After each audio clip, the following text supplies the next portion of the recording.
आज मैं तीज व्रत कथा सुना रही हूँ आपको, जो कि मैं बिहार से हूँ और बिहार के लोग तीज करते हैं। बहुत लोग हरतालिका तीज के नाम से भी जानते हैं।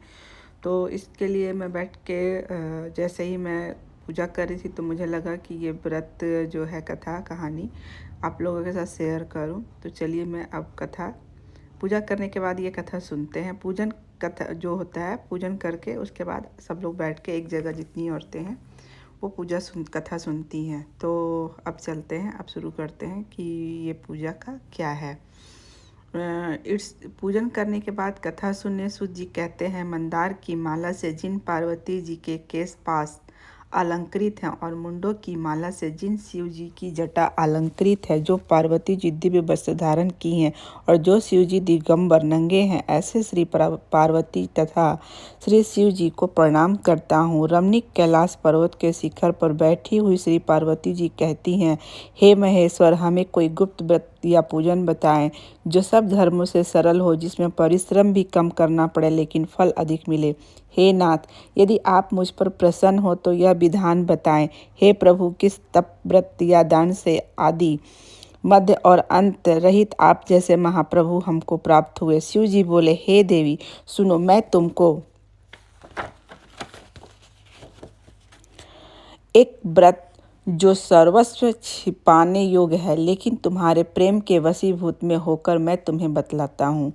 शिव जी ने कहा, भारतवर्ष में जैसे नक्षत्रों में चंद्रमा, ग्रहों में सूर्य, वर्णों में ब्राह्मण, देवताओं में विष्णु भगवान, नदियों में गंगा, पुराणों में महाभारत, वेदों में सामवेद, इंद्रियों में मन श्रेष्ठ और सब पुराणों और वेदों में सर्वस्व जिस तरह कहा गया है, मैं तुम्हें एक लाता हूँ। एकाग्र मन से सुनो। जिस व्रत के प्रभाव से तुमने मेरा आधा आसन प्राप्त किया है, वह मैं तुमको बतलाऊंगा, क्योंकि तुम मेरी प्रेयसी हो। भाद्रपद मास में हस्त नक्षत्र से युक्त शुक्ल पक्ष की तृतीय तिथि को इसका अनुष्ठान मात्र करने से स्त्रियां सब पापों से मुक्त हो जाती हैं।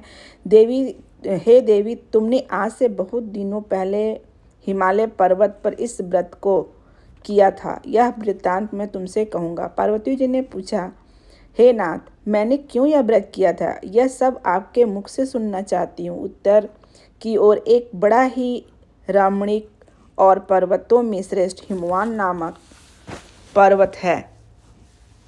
उसके आसपास तरह तरह की भूमियाँ हैं, तरह तरह के वृक्ष उस पर लगे हुए हैं, नाना प्रकार के पक्षी और अनेक प्रकार के पशु उस पर निवास करते हैं। वहाँ पहुंचकर गंधर्वों के साथ बहुत से देवता सिद्ध चरण पक्षीगण सर्वदा प्रसन्न मन से विचरते हैं। वहाँ पहुंचकर गंधर्व गाते हैं, अप्सराएं नाचती हैं। उस पर्वतराज के कितने ही शिखर ऐसे हैं कि जिनमें स्फटिक, रत्न और वैदुर्मणि आदि की खानें भरी हैं। यह पर्वत ऊंचा तो इतना अधिक है कि मित्र के घर की तरह समझकर आकाश का स्पर्श किए रहता है। उसके समस्त शिखर सदैव हिम बर्फ से आच्छादित रहते हैं और गंगा जल की ध्वनि सदा सुनाई देती रहती है। हे पार्वती, तुमने बालकाल में उसी पर्वत पर तपस्या की थी। 12 वर्षों तक तुम उल्टी टंग कर केवल धुआं पीकर रही। 64 वर्षों तक सूखे पत्ते खाकर रही। माघ मास में तुम जल में बैठी रहती और बैसाख की दोपहरिया में पंचांग तापती थी। श्रावण महीने में जल बरसता तो तुम भूखी प्यासी रखकर मैदान में बैठी रहती थी। तुम्हारे पिता इसी तरह के कष्ट सहन को देखकर बड़े दुखी हुए। वे चिंता में पड़ गए कि मैं अपनी कन्या किसको दूं। उसी समय नारद जी वहां पहुंचे। मुनि श्रेष्ठ नारद जी उस समय तुम्हें देखने गए थे। नारद जी को देखकर गिरि ने अर्घ्य पाद्य आसन आदि देकर उनकी पूजा की और कहा, हे स्वामीन,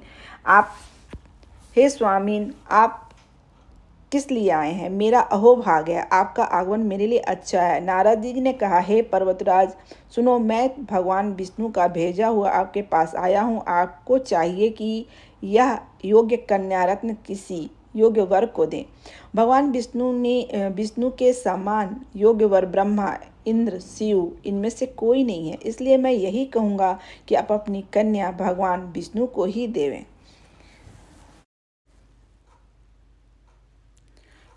हिमवान ने कहा, भगवान विष्णु स्वयं मेरी कन्या ले रहे हैं और आप यह संदेश लेकर आए हैं तो मैं उन्हें अपनी कन्या दूंगा।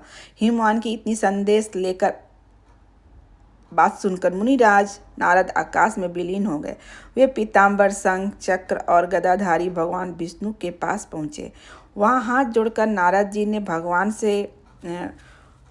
भगवान विष्णु से कहा, हे देव सुनिए, मैंने आपका विवाह पक्का कर दिया है। उधर हिमवान ने पार्वती के पास जाकर कहा कि हे पुत्री, मैंने तुम्हें भगवान विष्णु को दे डाली। तब पिता की बात सुनकर तुम बिना उत्तर दिए ही अपनी सखी के घर चली गई।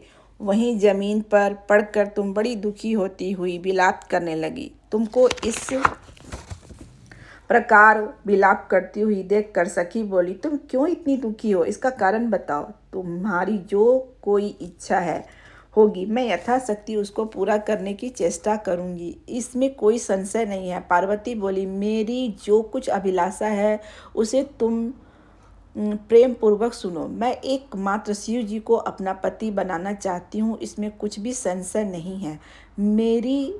मेरे इस विचार को पिताजी ने ठुकरा दिया है, इससे मैं अपने शरीर को त्याग दूंगी। पार्वती जी की इस बात को सुनकर सखियों ने कहा कि शरीर का त्याग ना करो, चलो किसी ऐसे वन में चले जहाँ पिता को पता न लगे कि ऐसी सलाह कर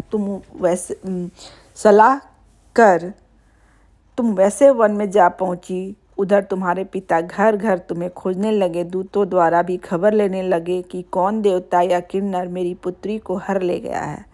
उन्होंने मन ही मन कहा, मैं नारद जी के आगे प्रतिज्ञा कर चुका हूँ कि अपनी पुत्री भगवान विष्णु को दूंगा। ऐसा सोचते सोचते हिमवान मूर्छित हो गए। गिरिराज को मूर्छित देखकर सब लोग हाहाकार करते हुए दौड़ पड़े। जब होश हुआ तो सब पूछने लगे कि गिरिराज, आप अपनी मूर्छा का कारण बताएं। हिमवान ने कहा, आप लोग मेरे दुख का कारण सुने। ना मालूम कौन मेरी कन्या को हर ले गया है। ऐसा नहीं हुआ तो उसे किसी काले सांप ने काट लिया या सिंह खा गए होंगे। हाय हाय, मेरी बेटी कहाँ गई? किसी दुष्ट ने मेरी पुत्री को मार डाला।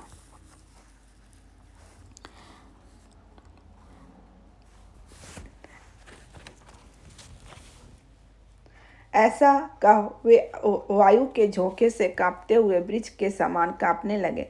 इसके बाद हिमवान तुम्हें वन वन खोजने लगे। वह वन भी सिंह, भालू, हिंसक जंतुओं से बड़ा भयानक हो रहा था। तुम भी अपनी सखियों के साथ उस भयानक वन में चलती चलती एक ऐसी जगह पहुंची जहां एक नदी बह रही थी। उसके रमणीय तट पर एक बड़ी सी कंदरा थी। तुमने उसी कंदरा में आश्रम बना लिया और मेरी एक बालू का मई प्रतिमा बनाकर अपनी सखियों के साथ पूजा निराकार रहकर मेरी आराधना करने लगी। जब भाद्रपद शुक्ल पक्ष की हस्तयुक्त तृतीया तिथि प्राप्त हुई तब तुमने मेरा विधिवत पूजन किया और रात भर जागकर गीत वाद्य आदि से मुझे प्रसन्न करने में बिताया। उस व्रत राज के प्रभाव से मेरा आसन डगमगा उठा, जिससे मैं कहा कि मैं तुम पर प्रसन्न हूँ। बोलो, क्या चाहती हो? तुमने कहा, मेरे देवता, यदि आप मेरे ऊपर प्रसन्न हैं तो मेरे पति बने। मेरे तथास्तु कहकर कैलाश पर्वत पर वापस आने पर तुमने वह प्रतिमा नदी में प्रवाहित कर दी और सखियों के साथ उस महाव्रत का पारण किया। हिमवान भी तब तक उस वन में तुम्हें खोजते हुए आ पहुँचे। चारों दिशाओं में तुम्हारी खोज करते करते हुए व्याकुल हो चुके थे, इसलिए तुम्हारे आश्रम के समीप पहुँचते ही गिर पड़े। थोड़ी देर बाद उन्होंने नदी के तट पर दो कन्याओं को सोते हुए देखा। देखते ही उन्होंने तुम्हें छाती से लगा लिया और बिलख कर रोने लगे। फिर पूछा, पुत्री, तुम सिंह, व्याघ्र आदि जंतुओं से भरे इस वन में क्यों आ पहुंची? पार्वती ने उत्तर दिया, हे पिताजी, मैंने पहले ही अपने आप को शिव जी के साथ सौंप दिया था। आपने मेरी बात टाल दी, इसमें मैं यहाँ चली आई। हिमवान ने सांत्वना दी कि हे पुत्री, मैं तुम्हारी इच्छा के विरोध कुछ न करूँगा। वे तुम्हें अपने साथ ले घर आए और मेरे साथ तुम्हारा विवाह कर दिए। इसी से तुम्हें मेरी अर्धासन पाया। तब से आज तक किसी के सामने मुझे यह व्रत प्रकट करने का अवसर प्राप्त नहीं हुआ। हे देवी, मैं यह बताता हूँ कि इस व्रत का हरितालिका नाम क्यों पड़ा। तुमको सखिया हर ले गई थी, इसी से हरितालिका नाम पड़ा। पार्वती जी ने कहा, हे प्रभु, आपने नाम तो बताया, अब इसकी विधि भी बताएं। इसका क्या पुण्य है, क्या फल है, यह व्रत कौन करे। श्री शिव जी पार्वती जी से कहते हैं, हे देवी, मैंने समस्त स्त्री जाति को भलाई के लिए यह उत्तम व्रत बतलाया है। जो स्त्री अपने सौभाग्य की रचना करना चाहती है, जो अपने सौभाग्य की रक्षा करना चाहती हो, वह यत्नपूर्वक इस व्रत को करे। केले के खम्भे आदि सुशोभित एक सुंदर मंडप बनावे, उसमें रंग बिरंग के रश्मि कपड़ों से चंदोवा लगाए, चंदन आदि सुगंधित द्रव्यों से मंडप लिपवावे। फिर शंख, भेरी, मृदंग आदि बाजे बजाते हुए बहुत से लोग एकत्रित होकर तरह तरह के मंगलाचार करते हुए मंडप में पार्वती तथा शिव जी की प्रतिमा स्थापित करे। उस रोज दिन भर उपवास कर बहुत से सुगंधित फूल, सुगंध और मनोहर धूप, नाना प्रकार के नैवेद्य आदि एकत्र कर मेरी पूजा करे और रात भर जागरण करे। ऊपर से जो भी वस्तुएं गिनाई गई हैं उनके अतिरिक्त नारियल, सुपारी, जंबीरी, नींबू, लौंग, नारंगी आदि जो फल प्राप्त हो सके उन्हें इकट्ठा कर ले। उस ऋतु में जो फल तथा फूल मिल सके विशेष रूप से रखे। इसके बाद धूप दीप आदि से पूजन कर प्रार्थना करे। हे शिव रूपिणी, हे मंगले, सब अर्थों को देने वाली हे देवी, हे शिव रूपे, आपको नमस्कार है, आपको नमस्कार है। हे शिव रूपे, आपको सदा के लिए नमस्कार है। हे ब्रह्म रूपिणी, आपको नमस्कार है। हे जगधात्री, आपको नमस्कार है। हे सिंह वाहिनी, संसार के भय से भयभीत मुझे दीन की रक्षा करे, इस कामना की मूर्ति के लिए मैंने आपकी पूजा की है। हे पार्वती, मुझे राज और सौभाग्य दे, मुझ पर प्रसन्न होवे। इन्हीं मंत्रों से पार्वती तथा शिव जी की पूजा करे। तदंतर विधि पूर्वक कथा सुने, ब्राह्मणों को वस्त्र, गौ, सुवर्ण आदि देवे। इस तरह एक चित होकर स्त्री पुरुष दोनों एक साथ बैठकर पूजन करें। फिर वस्त्र आदि जो कुछ उसका संकल्प करें। हे देवी, जो स्त्री इस प्रकार पूजन करती है वह सब पापों से छूट जाती है और उसे 7 जन्म तक सुख तथा सौभाग्य प्राप्त होता है। जो स्त्री तृतीया तिथि का व्रत ना कर अन्न भक्षण करती है तो वह 7 जन्म तक बांध्या रहती है और उसको बार बार विधवा होना पड़ता है। वह सदा दरिद्र, पुत्र शोक से शोकाकुल स्वभाव, झगड़ालू, सदा दुख भोगने वाली होती है। और उपवास ना करने वाली स्त्री अंत में घोर नरक में जाती है। मांसाहार करने से बाघिन, दही खाने से बिल्ली, मिठाई खाने से चींटी और कुछ खाने से मक्खी होती है। तीज को अन्न खाने से सुकरी, फल खाने से बंदरिया, पानी पीने से जोग, दूध पीने से सापिन, उस रोज सोने से अजगरी और पति को धोखा देने से मुर्गी होती है। इसलिए सभी स्त्रियां व्रत अवश्य करें।